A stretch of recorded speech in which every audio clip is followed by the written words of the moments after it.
Types of stresses కానీ strains కానీ ఇంతకుముందు చెప్పుకున్న వీడియోలో చెప్పుకున్నట్టు టైప్స్ ఆఫ్ ఫోర్సెస్ మీద డిపెండ్ అయి ఉంటుంది.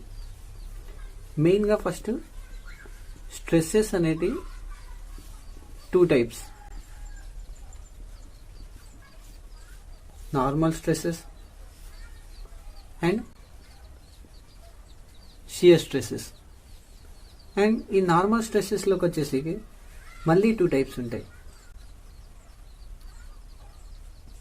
Tensile stresses, compressive stresses. Tensile stress. Tensile stress అనేది ఒక మెటీరియల్ మీద టెన్సైల్ ఫోర్స్ అప్లై అయినప్పుడు టెన్సైల్ స్ట్రెస్ ప్రొడ్యూస్ అయిపోతుంది. టెన్సైల్ ఫోర్స్ అంటే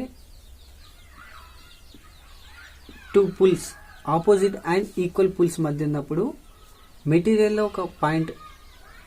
ఒక సర్టెన్ పాయింట్ తీసుకున్నాం. ఈ పాయింట్లో తీసుకున్నప్పుడు ఒక సైడ్ అప్లై అయిన ఫోర్స్ అనేది దానికి రెసిస్టెంట్ ఫోర్స్ ఆపోజిట్గా అప్లై అయిపోతుంది. అండ్ సెకండ్ పార్ట్లో కూడా అప్లై అయిన టెన్సైల్ ఫోర్స్కి ఆపోజిట్ డైరెక్షన్లో రెసిస్టెన్స్ ఫోర్స్ అనేది ప్రొడ్యూస్ అయిపోతుంది. టెన్సైల్ ఫోర్స్ వచ్చేసి పి యాక్ట్ అయిపోయింది, రెసిస్టెన్స్ ఫోర్స్ మనకు ప్రొడ్యూస్ అయిపోయింది ఏంటి మెటీరియల్లో ఆర్ అనుకున్నాం. టెన్సైల్ స్ట్రెస్ ఫార్ములాకి వచ్చేసి రెసిస్టెన్స్ ఫోర్స్ ఆర్ బై ఏ, ఎంత ఏరియాలో పర్ యూనిట్ ఏరియా కాబట్టి క్రాస్ సెక్షనల్ ఏరియా. ఈ రెసిస్టెన్స్ ఫోర్స్ అనేది ఎలాస్టిక్ లిమిట్లో ఉన్నంత వరకు లోడ్ ఎంత ఉంటుందో రెసిస్టెన్స్ ఫోర్స్ అంతే ఉంటుందని మనం ఫస్ట్ వీడియోలో చెప్పుకున్నాం. సో రెసిస్టెన్స్ ఫోర్స్ వచ్చేసరికి మనకు టెన్సైల్ అప్లై అయిన లోడ్ టెన్సైల్ లోడ్ కాబట్టి tensile load by area means P by A stress is equals to ఇది టెన్సైల్. టెన్సైల్ లోడ్ అప్లై అయినప్పుడే tensile stress and tensile strain రెండు డెవలప్ అయిపోతాయి. సో రెండు equal and opposite pulls మధ్యలో ఉన్నప్పుడు body are material దాని యొక్క లెంత్ అనేది ఇంక్రీజ్ అయిపోతుందని మనం చెప్పుకున్నాం. నార్మల్గా ఉండే లెంత్ కంటే బాడీ అనేది సమ్వాట్ లెంత్ ఇంక్రీజ్ అయిపోతుంది. సో మనం స్ట్రెయిన్ ఫార్ములా ఏమని చెప్పుకున్నాం,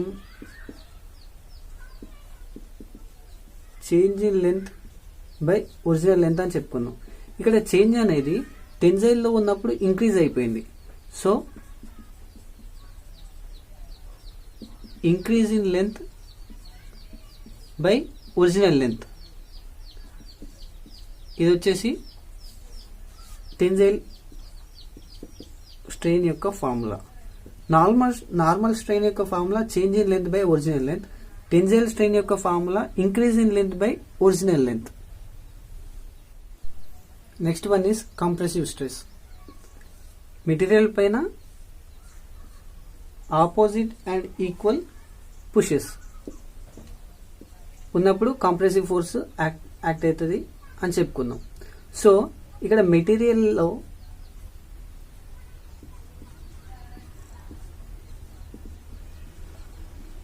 మనకు వచ్చేసి స్ట్రెస్ ఫార్ములా వచ్చేసి load by area.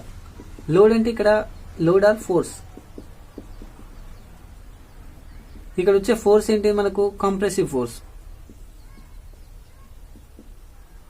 Force by area, compressive force by area. So దీని వాల్యూ కూడా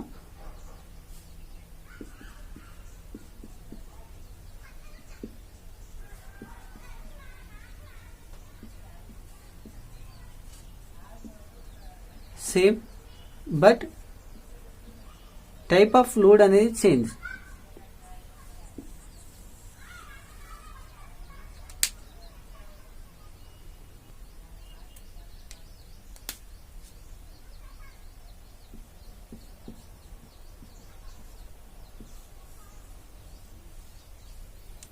యూనిట్స్ వచ్చేసి న్యూటన్ ఫర్ మీటర్ స్క్వేర్.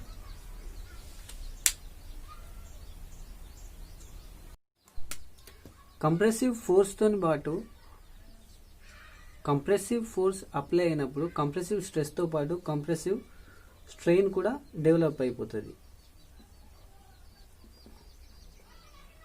యాక్చువల్గా స్ట్రెయిన్ ఫార్ములా ఏంటి మనకు?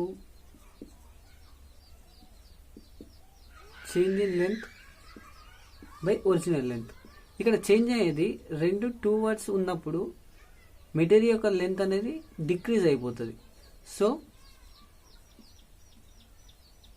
Decrease in length by original length. Normal strain value వచ్చేసి స్ట్రెయిన్ ఫార్ములా వచ్చేసి change in length by original length. ఆ change అనేది మనం చూపెట్టడాన్ని దాని మీద డిపెండ్ అయిపోయి ఉంటుంది. అది కంప్రెసివ్ స్ట్రెస్సా, compressive strain or tensile strain అనేది. ఇప్పుడు కంప్రెసివ్ కాబట్టి decrease in length by original length. ఇది డైమెన్షన్లెస్ స్ట్రెయిన్ అనేది డైమెన్షన్లెస్ అని చెప్పుకున్నాం. నెక్స్ట్ నార్మల్ స్ట్రెసెస్ గురించి డిస్కస్ చేసుకున్నాం. ఇప్పుడు షియర్ స్ట్రెస్. షియర్ స్ట్రెస్ అనేది కొంచెం డిఫికల్టీ టు అండర్స్టాండ్, సో క్లియర్గా వినాలి. ఒక రెండు ప్లేట్స్ని ఒక బోల్ట్ ద్వారా ఫిట్ చేసినాం. ఈ యొక్క మెటీరియల్ పైన equal and opposite force apply చేసినప్పుడు ఈ ఫోర్స్ అనేది ఈ బోల్ట్ పైన స్ట్రెసెస్ని క్రియేట్ చేస్తుంది. ఈ బోల్ట్ని బయటికి తీసుకున్నాం, ఇక బోల్ట్ పైన స్ట్రెసెస్ని డెవలప్ చేస్తుంది. సో ఈ హాఫ్ ఆఫ్ ది బాడీ అనేది ఒక సైడ్ మూవ్ అవుతుంది, ఇంకో హాఫ్ ఆఫ్ ది బాడీ అనేది ఒక సైడ్ మూవ్ అవుతుంది. ఈ లోడ్ అనేది ఇంతకుముందు తీసుకున్నట్లయితే నార్మల్గా ఒక బాడీ మీద వర్డ్స్ కానీ యాక్సియల్గా అంటే ఒకే లైన్లో వర్డ్స్ కానీ లోడ్ అప్లై అయింది. కానీ ఇక్కడ వచ్చేసి మెటీరియల్ని రెండుగా డివైడ్ చేయడానికి ఫోర్స్ అనేది అప్లై అయినప్పుడు ఈ ఫోర్స్ అనేది ఈ ఒక బాడీకి ట్యాంజెంటల్గా అప్లై అయినట్టు, యాక్సియల్లో కాకుండా ట్యాంజెంటల్గా అప్లై అయినప్పుడు ఏమవుతుంది? ఈ యొక్క బోల్ట్ అనేది బ్రేక్ అయిపోతుంది. రెండు సైడ్లో బోల్ట్ అనేది బ్రేక్ అయిపోతుంది. సో ఇక్కడ అప్లై చేసే ఫోర్స్ని మనం ఈ బోల్ట్ పైన అప్లై అయిన ఫోర్స్ ఇప్పుడు ఏంటిదంటే ఇది కంప్రెషన్ కాదు, టెన్సైల్ కాదు, ఇది షియర్ ఫోర్స్ బై ఈ యొక్క బోల్ట్ యొక్క ఏరియా. దీన్ని మనం షియర్ స్ట్రెస్ అంటాం. చేద్దాం. అండ్ ఇందులో షియర్ స్ట్రెయిన్ కూడా ఉంటుంది. ఈ బోల్ట్ని నార్మల్గా లోడ్ అప్లై ముందు ఇలా ఉందనుకోండి, ఫోర్సెస్ అప్లై చేసిన తర్వాత ఒక సైడ్ టిల్ట్ అయిపోతుంది. ఈ యొక్క నార్మల్గా ఉండే బోల్ట్ యొక్క లెంత్ కానీ డెప్త్ కానీ చేంజ్ కానీ ఒక సైడ్ టిల్ట్ అయిపోయి డిస్ప్లేస్మెంట్ ఏర్పడుతుంది. బాడీలో ఈ బోల్ట్లో డిస్ప్లేస్మెంట్ ఒక లెంత్ ఏర్పడుతుంది. ఈ యొక్క లెంత్కి బై దీని యొక్క హైట్, దీని యొక్క రేషియోను transfer displacement by height of మెటీరియల్ను బోల్ట్ని మనం ఏమని చెప్పుకోవచ్చు అంటే స్ట్రెయిన్, షియర్ స్ట్రెయిన్ అని చెప్పుకోవచ్చు.